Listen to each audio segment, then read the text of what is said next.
You are the master of your fate. Let's begin. Ladies and gentlemen, let's break a lie that's been running your life into the ground. It starts early, maybe from a teacher, a parent, society. You didn't do your homework. You're just lazy. You didn't wake up at 5 a.m. and attack the day. No discipline. You scroll too long, procrastinate, feel drained. Must be something wrong with you. But I'm here to tell you, and I say this with full conviction, you are not lazy.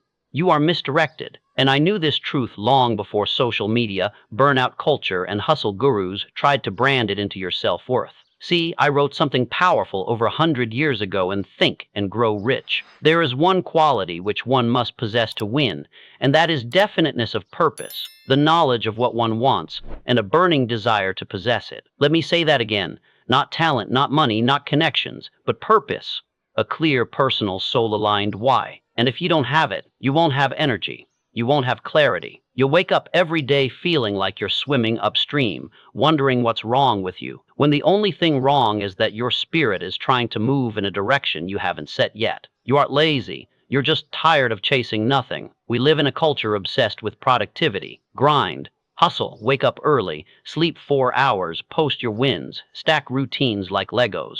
But here's the thing, productivity without purpose is punishment. Because when you don't have a clear target, every shot feels like a failure. When you don't know what direction your life is heading, every step feels wasted. When you have no meaningful reason to get up, it's no surprise you keep hitting snooze. Hill understood that laziness is a label slapped on people who have never been taught how to direct their lives. And instead of calling it what it really is, confusion, misalignment, spiritual fatigue, we shame it. We internalize it. And that shame is heavy. It kills momentum before it starts. But guess what? That shame can be peeled off, because the truth is this. Everyone becomes energized when they are aligned. Everyone becomes motivated when they are moving toward something meaningful. Everyone becomes powerful when they stop trying to please everyone else and start trying to become who they were actually built to be. There's no such thing as a lazy soul, only a misdirected one. One that's been pulled in too many directions, one that's been fed too many shoulds, one that's been told to follow paths that were never theirs to begin with. Let me ask you this. Have you ever been lazy on a project you were excited about? Had we ever procrastinated on a goal that lit you up inside? Of course not, because when the fire is there, when the mission is clear, you don't need a to-do list to get moving. You just go. I knew this too. I believe that definiteness of purpose doesn't just help you achieve success, it unlocks your brain's hidden power. It turns vague desire into laser focus. It makes your subconscious work for you instead of against you. Your mind becomes a magnet, a lighthouse, a GPS. And without that direction, you drift. You hustle in circles. You grind until you burn out. Then blame yourself for not grinding hard enough. But the truth is, your brain isn't built for endless effort, it's built for efficient alignment. It wants to know the why before it throws fuel at the fire. Otherwise, it conserves energy. It stalls. It scrolls. It calls that feeling laziness, but it's really just lack of purpose. So today, stop judging yourself for not feeling motivated. Start questioning, what am I moving toward, and is it mine? That's the shift. When your actions have no alignment, every step feels forced. But when your direction is locked in, effort becomes energy. This is where the transformation begins. Not with willpower, not with guilt, but with clarity. Not how do I become more productive, but what do I really want my life to be about? You're not broken. You're not weak. You're not lazy. You're just ready to take the wheel. And once you do, everything changes. Let's talk about momentum, not the hype version you hear from coaches yelling over music. I mean real spiritual momentum, the kind that changes your life trajectory. I said this once, a goal is a dream with a deadline, but more than that, a goal is a signal to the universe, to your subconscious mind, and to the people around you that you've chosen direction. And once you choose direction, momentum begins. But here's what most people don't realize. Momentum doesn't start with motion. It starts with meaning. You've been told, just start moving. Action creates clarity. But without a clear purpose behind the motion, you'll move in circles. You'll confuse busyness with progress. You'll burn energy going nowhere. Purpose isn't fluff. It's physics. Why? Because a body at rest stays at rest unless acted upon by a force. That force is meaning. The stronger the purpose, the more unstoppable the movement. Imagine two people waking up at 5 a.m. One is doing it because a book told them successful people rise early. The other is doing it because they're building something that sets their soul on fire. Same action, totally different energy. This is why purpose is not optional. It's not something you sprinkle on top of your goals. It's the engine underneath. I believe definiteness of purpose turns ordinary desire into obsession. And obsession, that's the energy that outlasts fatigue. That's the fuel that pushes you through rejection, setbacks, silence, and struggle. When your why is clear, how bends around it. When your purpose is strong enough, your brain starts filtering the world differently. It sees patterns, it notices connections. It wakes you up in the middle of the night with ideas. It puts the right book in front of you, the right person, the right door. Not by chance, but because now you're in alignment. So why do people get stuck? Why do we feel tired, unmotivated, confused? Because deep down, we're running someone else's race, living by someone else's definitions, following a success path that never belonged to us. And I would call that what it is, drifting. Drifting without aim or purpose is the first cause of failure. Read that again. Most people fail not because they don't work hard, but because they don't aim their work. They don't choose a direction. They do what the world rewards, what family expects, what Instagram celebrates, and wonder why they feel empty. Drifting drains energy, but choosing restores it. The moment you decide, this is who I am, this is what I'm building, that's when motion turns into power. Let's get practical. How do you lock in on your purpose if you've never seen it clearly? You stop asking, what should I be doing? And you start asking, what would I still do, even if no one paid me? What problem do I feel called to solve? When do I feel most alive, most useful, most aligned with who I know I could be? What have I been avoiding because it scares me, but also secretly excites me? Purpose isn't always loud. It starts with a whisper, a nudge, that quiet inner voice that says, this way, pay attention. I believe that voice comes from what I call infinite intelligence, the deeper spiritual wisdom that connects us to something greater. And once you hear it, even faintly, your job is simple. Follow it, feed it, focus on it.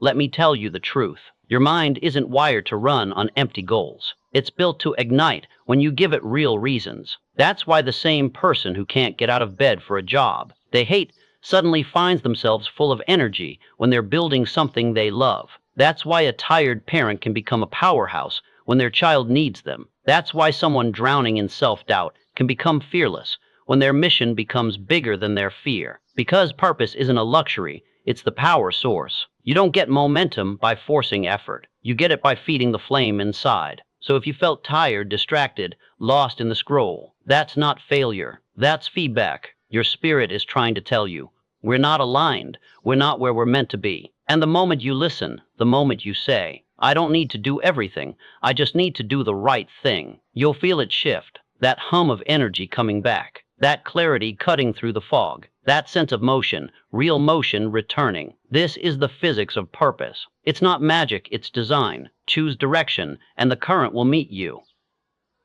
Let me speak plainly. Most people are not broken. They are drifting, not by choice, but by default. Not because they're lazy, but because they've never been taught to steer. I'm not just warning against drifting. I'm describing it as the greatest invisible threat to a meaningful life. Drifting is the habit of permitting one's mind to be dominated by circumstances and outside influences rather than by self-determined purpose. Let that land. Drifting is when you let the world think for you, scroll for you, plan your life for you. It's when you start your morning by reaching for your phone instead of your intention. It's when you say yes to what doesn't align just because it's easy. It's when you let the noise drown out the whisper that's trying to guide you. Drifting isn't passive. It's a spiritual sleep. And if you don't wake up, you will live decades in someone else's dream. But here's the beautiful truth. You can escape the drift. You can reclaim your mind. You can interrupt the pattern and say, no more. And it starts with one thing, a decision, not motivation, not clarity. A decision, the kind that says, from this day forward, I will not live on autopilot. Because drifting thrives in indecision. It feeds on hesitation. It grows stronger every time you say, I don't know, I'll figure it out later. But the moment you choose, even imperfectly, you send a signal, I am awake now, I am the driver. And that's when everything starts to move. Let me give you something real. Here's what drifting looks like in everyday life. You're overwhelmed by options, so you do nothing. You keep changing goals, hoping one will finally feel right. You get a burst of inspiration, then get lost in distractions before it turns into action. You're constantly reacting to texts, to news, to people's opinions, and never really creating. Sound familiar? That's not a flaw in your discipline. It's a lack of directional anchoring. You haven't set your internal compass, but I will show you the way out. The man who knows what he wants has a definite plan for attaining it, and is therefore not easily influenced or distracted. That's the difference. Drifters react. Deciders create. So how do you stop drifting? Step 1, name your North Star. Not what you should want, what you must build before you die. What would break your heart if you never tried? What do you want your life to mean when someone tells your story? What message, movement, or mission would you be proud to pass on? Write it down, claim it, tattoo it on your soul if you have to. Step 2, shrink your focus. Drifters look at everything. Creators look at the next step. Don't worry about the 10-year plan. Ask, what is the single action I can take today that honors my calling? One page written, one message sent, one unhealthy habit cut, one bold step toward alignment. Step 3, protect your gate. Your eyes, your ears, your energy. The drift enters through noise. So silence what numbs you. Unfollow the voices that dilute you. Distance yourself from anything that weakens your conviction. Your calling is sacred ground. Treat it like it is. Here's what no one tells you. Once you escape the drift, even briefly, the world starts to feel sharper. Colors return. Time slows down. You notice things again. The way light hits your desk. The way music feels in your chest. The way purpose makes ordinary moments feel holy. That's life, real life, rushing back in. You're no longer a leaf in the wind. You're the one blowing the wind. And yes, it'll be hard at first. Every force you've surrendered to, comfort, habit, doubt, will try to pull you back. But you'll have something now. Clarity, and clarity, I say, makes you dangerous to mediocrity. Success requires no apologies. Failure permits no alibis. Let's get painfully honest. The greatest tragedy is not dying. It's never truly living, never fully choosing, never discovering what could have been because you drifted through the years, waiting for something to push you. That push isn't coming. It never was. You are the push. You are the storm. You are the architect of your transformation. And the moment you decide, truly decide, to stop drifting, the current shifts. Life starts moving toward you with instructions, allies, and opportunities you never saw before. Because now, you're tuned to a higher frequency. Not survival. Creation. Let this be your line in the sand. I will not live asleep. I will not drift another day. The moment you declare that, everything changes. And you don't have to do it alone. You and I, we're walking together now. And in the next section, we're going to talk about how to build a personal system that keeps you from slipping back into the current. Not hype, not discipline. A way of living that aligns you with the flow of divine purpose. Let me ask you something personal. Have you ever had a day that should have gone right? You had the energy, you had the idea, you even had the time. But somehow, by the end of the day, you were back in the same loop. No progress, no peace, just that quiet voice whispering, "I'm tired of this." That, my friend, is the misdirection trap. It's not failure. It's not laziness. It's misalignment. You didn't lose the day because you were weak. You lost it because you had no system strong enough to carry your focus through the fog. You see, the modern world isn't evil, it's just noisy. It doesn't destroy you in one big blow. It distracts you one notification at a time, one quick scroll at a time, one "I'll get to it later" at a time, until the day's gone, then the week, then the year, and you're left wondering, how did I get here again? I saw this coming nearly a century ago. The majority of people begin to drift as soon as they meet with opposition, and not 1 out of 10 ever drifts back. Let that sink in. Most people never come back from the spiral, not because they don't care,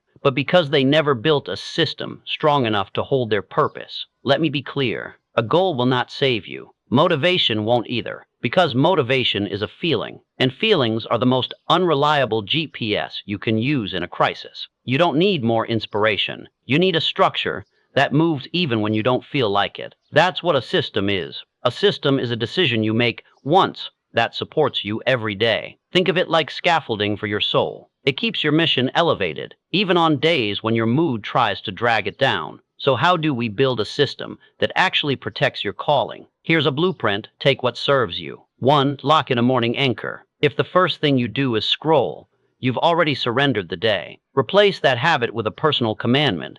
something that centers you, something sacred, a short prayer of intention, a 5-minute journaling ritual, one paragraph from Hill or scripture, writing down your 3 non-negotiables for the day. Start your day like your life depends on it, because in many ways it does. 2. Create a work rhythm, not a to-do list. A list is a trap unless it's anchored in rhythm. Instead of 20 random tasks, ask, what is my one meaningful action for the day? What systematic block of time is set aside for that? What distractions must be removed from that block? Don't just plan your tasks, defend your time like it's sacred ground, because it is. 3. Reflect weekly, ruthlessly. Once a week, Sunday night, Friday afternoon, whatever works, ask yourself, what drained me? What moved me forward? What must be adjusted? I call this the practice of accurate thinking. Reflection isn't self-judgment, it's self-command. If you want to rise, you must measure your climb. 4. Add micro-rituals that keep you aligned. These are tiny check-ins during the day that recenter you before you drift. A timer every 2 hours to breathe and reconnect. A screensaver with your why written on it. A rule, no phone until I create something. These rituals aren't fancy. They're life preservers when your mind starts to sink. Here's the deeper truth. Systems are not just productivity hacks. They are spiritual armor. They are how you build structure around your soul's assignment. And in a world designed to pull you 1,000 different directions, structure becomes salvation, because without a system, the spiral wins. You fall back into the drift, back into numbing, back into survival. But with a system, you rise with rhythm, even on the hard days, even when you're tired, even when doubt knocks on your door. So I want to ask you something simple. What's one system you could build this week that would protect your focus? Not 5, not perfect, just one. Is it a set morning ritual? A focused work block with 0 distractions? A weekly review habit? A rule about what content you consume and what you cut? Pick one, name it, implement it. Let that one system become your anchor, and soon you'll find that your days start to follow your direction, not your distractions. I believe this wholeheartedly. Whatever the mind can conceive and believe, it can achieve with a definite plan and a burning desire. Desire without direction burns out, but with systems, that fire turns into forward motion. Let this be your new identity. You are not a wanderer. You are a builder. You do not hope for progress. You engineer it. And the systems you build today will be the staircase you climb tomorrow. You don't need to hustle harder. You need to organize your energy for what truly matters. The spiral ends here. The structure begins now. Let's kill a lie today once and for all. The one that says, you're just lazy. No, you're not. You're misaligned. You've been dragging your feet because your spirit knows you're not walking the right path. That resistance you feel, that lack of energy, that chronic delay and dread, it's not proof you're broken. It's proof that your inner compass is fighting to be heard. I don't call it laziness. I call it drifting. And drifting doesn't come from a lack of willpower. It comes from a lack of definiteness of purpose. The man who does not know what he wants is easily influenced to take what he does not want. Go back and listen to that again. If you've been feeling stuck, confused, like nothing lights you up anymore, it's not because you've lost your drive. It's because you're driving in a direction that doesn't belong to you, and your soul refuses to floor the gas on a road that leads nowhere. Think back. When was the last time you felt alive in your work? Not busy, not successful. Alive. Time vanished. You weren't drained, you were energized. That's the signal. That's your genius at work. But here's the trap.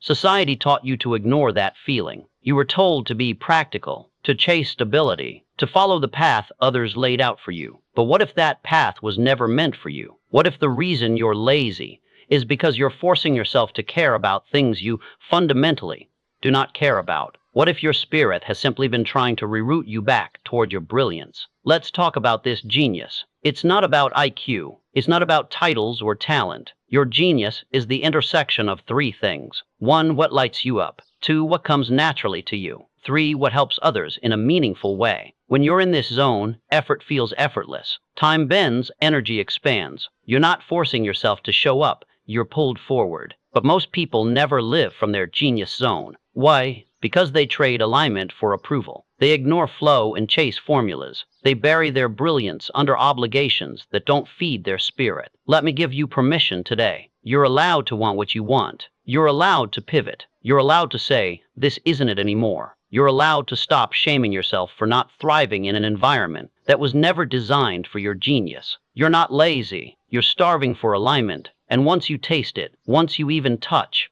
that zone of authentic expression, you'll never go back to dragging yourself through the mud. So how do you begin finding your way back? Here's a map.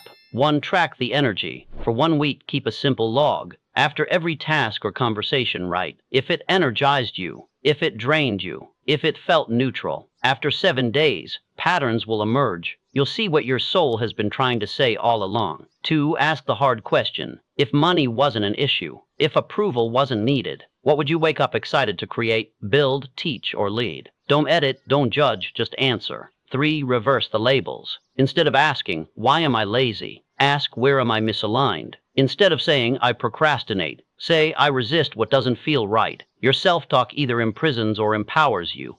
Choose wisely. 4. Give your genius a window. You don't have to quit your job tomorrow, but give your true genius at least 1 hour a week to breathe. Write the thing, teach the class, start the side project, serve the way only you can. Let that window expand naturally, because alignment, once found, becomes addictive in the best way. I didn't write books on hustle. I wrote about purpose with precision. There can be no happiness without a definite major purpose. Purpose is your power source. Without it, everything feels heavy. With it, you become unstoppable, not because you force it, but because you finally flow with it. So today, I want you to stop calling yourself lazy. That word has no place here anymore. Instead, say this: I'm on a journey to remember who I really am. Because when you find that alignment, when your values, your gifts, and your actions move as one, there's no burnout, there's no self-loathing, there's no waiting for motivation to show up. There's just movement, clarity, and peace. If you've forgotten what that feels like,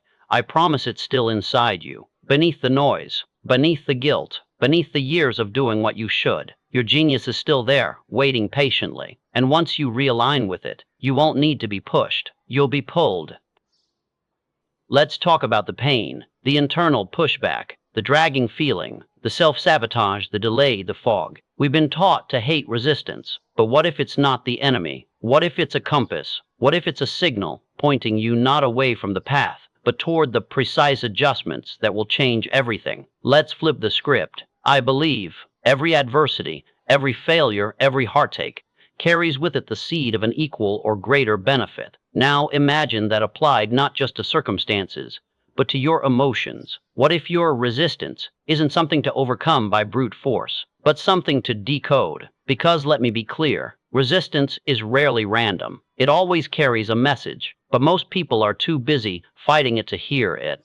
Let's take a moment here. Ask yourself, where do I feel the most friction in my life right now? Maybe it's getting started on that creative project, speaking up in a relationship, taking a risk in your business, waking up in the morning with clarity. That sticky, uncomfortable place. That's not a roadblock. That's a signpost. And here's why. Your mind will create resistance whenever you approach something that either 1. Goes against your values, 2. Confronts an unresolved fear, 3. Or threatens your current identity. So the question isn't, how do I get rid of this? It's, what is this trying to teach me? Let's break it down. Resistance from misalignment. If you feel sick just thinking about going to work, if your body tenses every time you open your inbox, that's not just burnout. That might be misalignment. Your spirit knows when you're spending your energy on things that don't honor your truth, and it will resist. Resistance from fear. Maybe you've been sitting on an idea for months, an offer, a video, a conversation, a decision. But every time you get close, you freeze. You tell yourself it's not ready. You're not ready. That's not laziness. That's fear disguising itself as perfectionism. But as I say, fears are nothing more than a state of mind. And you don't cure fear by waiting for courage. You cure it by walking forward anyway, even if your knees shake. Resistance from growth. This one's tricky. Sometimes resistance shows up not because you're doing something wrong, but because you're doing something new. You're expanding, stretching, touching the edge of your current capacity. And that inner friction, it's the same kind of pressure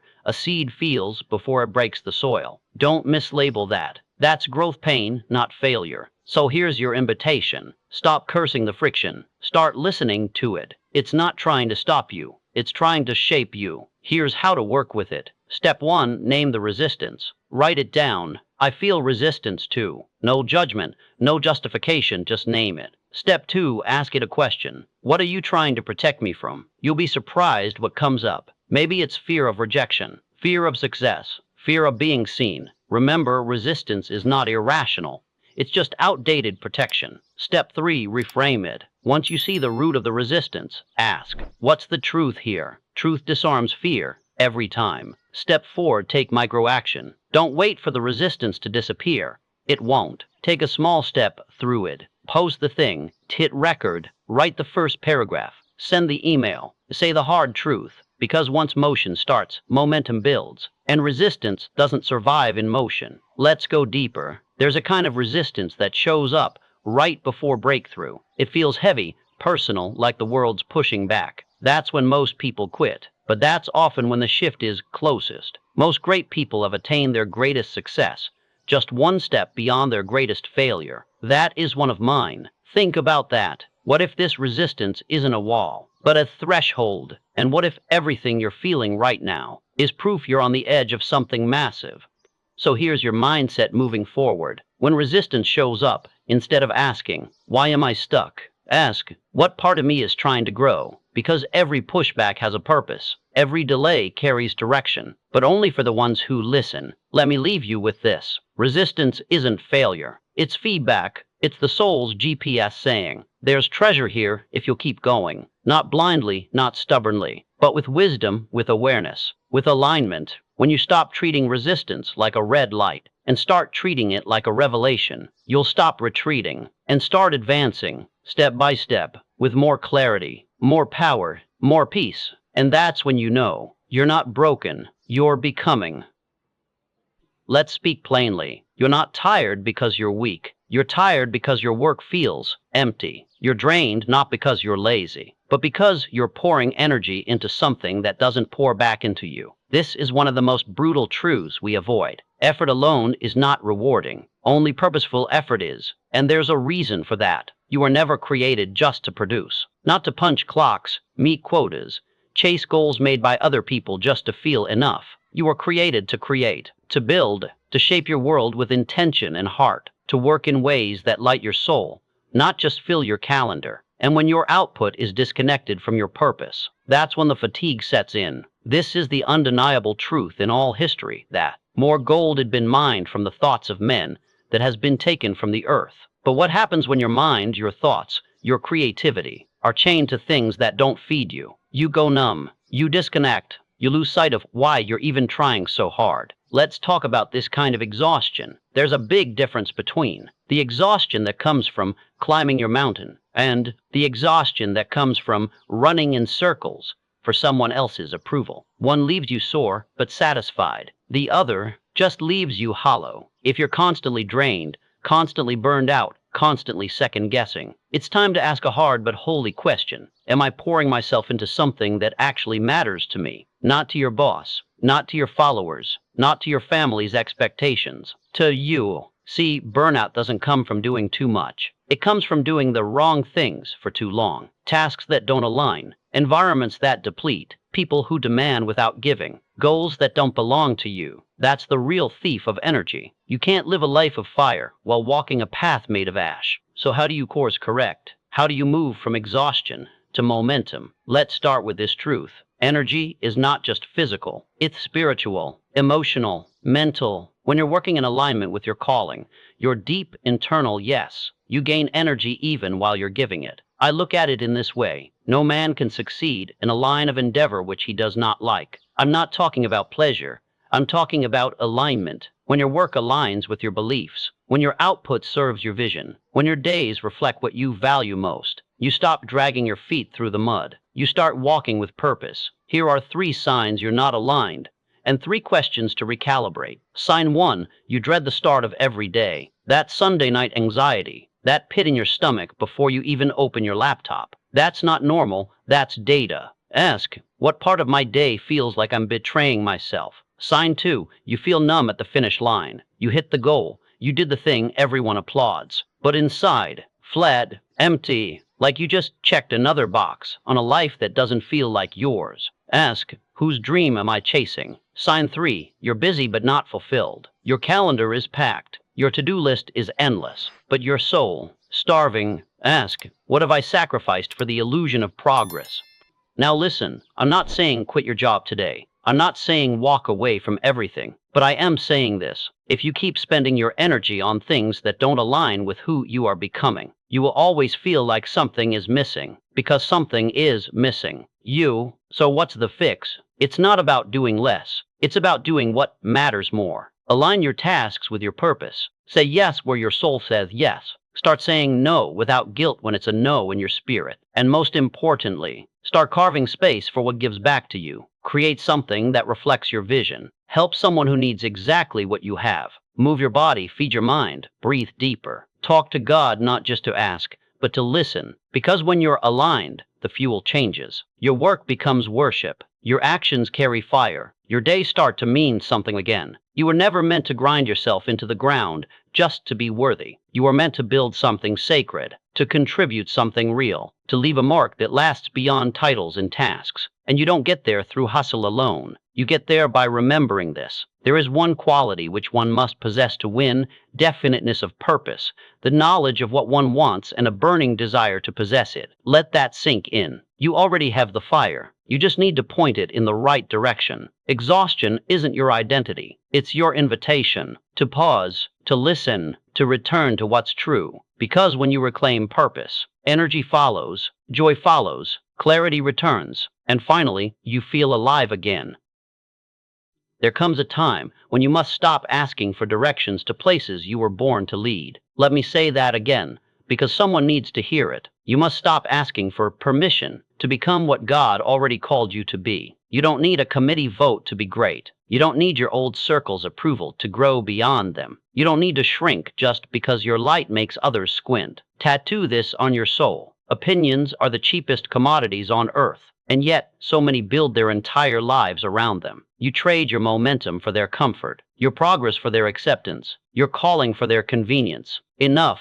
Let's get to the root. Why do we crave permission? Because deep down we're scared. Scared to be judged. Scared to be misunderstood. Scared that success might cost us love. So we try to fit. We try to blend. We try to stay safe by staying small. But here's the brutal truth. Your destiny will never fit inside their comfort zone. You can either stay liked or rise. You can't always do both. Think of a seed. No one claps when it breaks through the soil. No one praises it when it stretches toward the sun. It just grows, not because it's been given permission, but because it was designed to rise. So are you. And at some point, you have to stop waiting for applause and start walking in your assignment. I want to ask you something hard but healing. How much of your life is built to be approved, not lived? Did you take that job because it's right, or because it looks right? Are you still chasing that degree because it feeds your soul, or just your image? Are your dreams yours, or borrowed from someone else's expectations? Now ask yourself,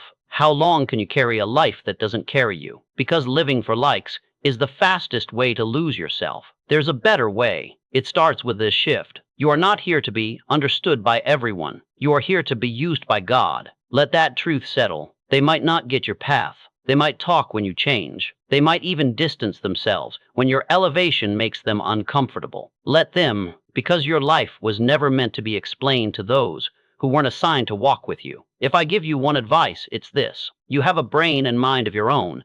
Use it and reach your own decisions. When you finally stop outsourcing your decisions to others, when you reclaim your voice, your vision, your vote, everything changes. And no, it doesn't make the road easier, but it makes it yours. And that's what gives it power. Let me give you this visual. Imagine you're running a race, but every few steps you stop to look around. Am I going too fast? Do they still like me? Is this making them uncomfortable? You'll never finish that race because you're not running for the win. You're running for applause. And applause is fickle. It fades, it flips, and if you live by it, you'll die by it. But if you run your race with conviction instead of consensus, you'll finish strong, even if you finish alone. So here's the truth, as raw as I can give it. Some people were only meant to witness your beginning, not your breakthrough. Some environments were good for your survival, but not for your success. Some approval will cost you your purpose every time. And if you keep editing your life to keep others comfortable, you'll end up as a draft that never became its final form. So what do? Here's the three-part shift. 1. Audit your influences. Who has voting rights in your decisions? Whose voices are louder than God's in your life? 2. Reclaim your power. You were not created to constantly explain, justify, or prove. You were created to walk boldly in truth, knowing that some will misunderstand, and that's okay. 3. Redefine success. It's not who claps for you. It's whether you obeyed your calling. Let this be your turning point. From now on, you don't need the green light from them. You've already been greenlit by God. You were called. You were equipped. You are ready. Don't wait for someone else to name your value. God already did. Don't wait to be picked. Pick yourself, walk, speak, build. You are the permission. And finally, repeat this with me. I don't need their approval to be aligned. I don't need applause to be powerful. I don't need validation to be valuable, because I was created for something bigger, and I'm not asking for permission to live it anymore. You've probably heard this phrase tossed around. What doesn't kill you makes you stronger. But let me tell you something far more accurate. What doesn't kill you refines you. It carves, it sharpens, it burns away what's not essential, until what's left is pure purpose. Resistance isn't your enemy. It's your refiner's fire. You want to rise. You want to walk into your calling with clarity and confidence. Then don't ask for the easy path. Ask for the true path, because ease never built strength. Silence never built a voice, and comfort never built character. It's the pushback that prepares you. It's the tension that trains you. It's the delay, the difficulty, the not yet, that forges your discipline and deepens your dependency on something greater than yourself. Let's go deeper. We've been taught to run from resistance, but what if I told you?